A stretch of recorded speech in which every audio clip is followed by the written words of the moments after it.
নমস্কার বন্ধুরা, আশা করছি সবাই ভালো আছো। আমিও খুব ভালো আছি।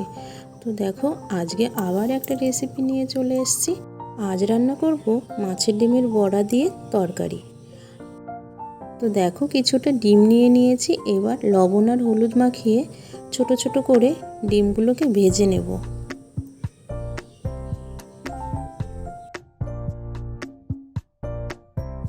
এদিকে কড়াইতে তেল দিয়ে দিয়েছি, তেল গরম হয়ে গেছে। এবার মাছের ডিমগুলোকে তেলের মধ্যে ছেড়ে দেব।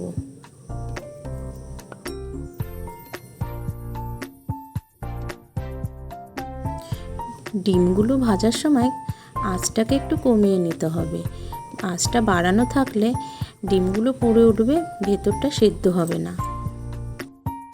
তো দেখো বন্ধুরা, এক পিঠ ভাজা হয়ে গেছে। এবার আমি ডিমগুলোকে উল্টে নিচ্ছি।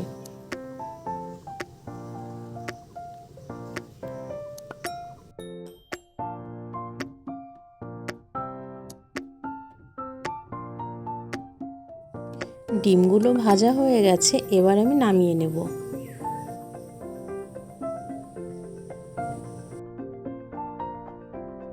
এদিকে তরকারির জন্য কেটে নিয়েছি কয়েক টুকরো আলু, আর এদিকে পেস্ট করে নিয়েছি পেঁয়াজ, কাঁচা লঙ্কা, আদা, রসুন আর টমেটো।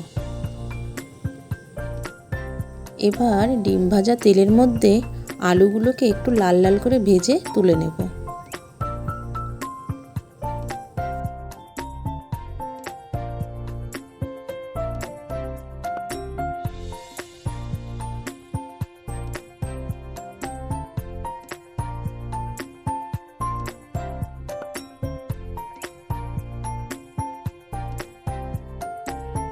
এবার ফোড়ন দিয়ে দেব তেজপাতা, শুকনো লঙ্কা আর গোটা জিরে।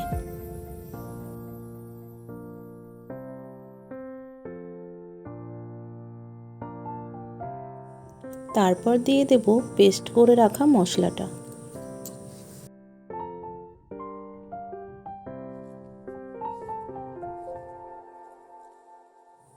এবার একে একে দিয়ে দেব জিরের গুঁড়ো, শুকনো লঙ্কার গুঁড়ো, হলুদ গুঁড়ো আর স্বাদ মতো লবণ। তারপর মশলাটাকে খুব সুন্দর করে কষিয়ে নেব যতক্ষণ না মশলা থেকে তেল ছেড়ে দেয়।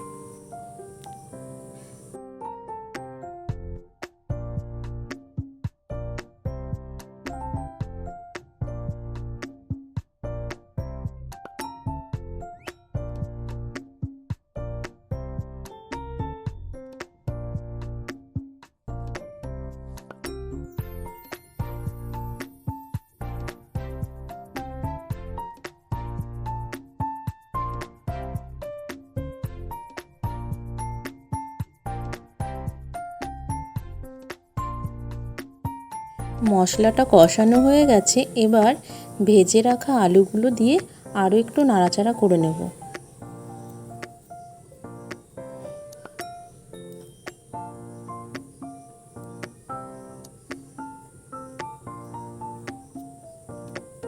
এবার দিয়ে দেব পরিমাণ মতো জল।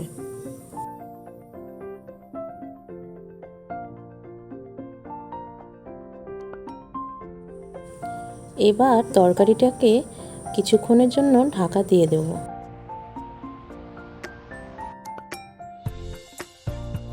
তরকারিটা বেশ সুন্দর ফুটে উঠেছে আর আলুটাও সেদ্ধ হয়ে গেছে।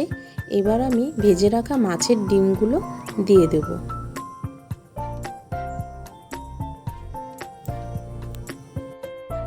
মাছের ডিমগুলো দেওয়ার পরে আরও কিছুক্ষণ রান্না করে নেব।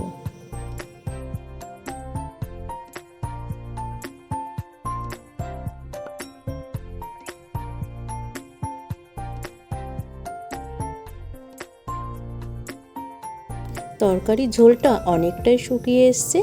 এবার আমি গরম মশলা দিয়ে তরকারিটা নামিয়ে নেব। আমার এই রেসিপিটা তোমাদের কেমন লাগলো অবশ্যই কমেন্ট করে জানাবে। আর নতুন বন্ধুরা যারা দেখছো অবশ্যই আমার চ্যানেলটিকে সাবস্ক্রাইব করে আমার পাশে থাকবে।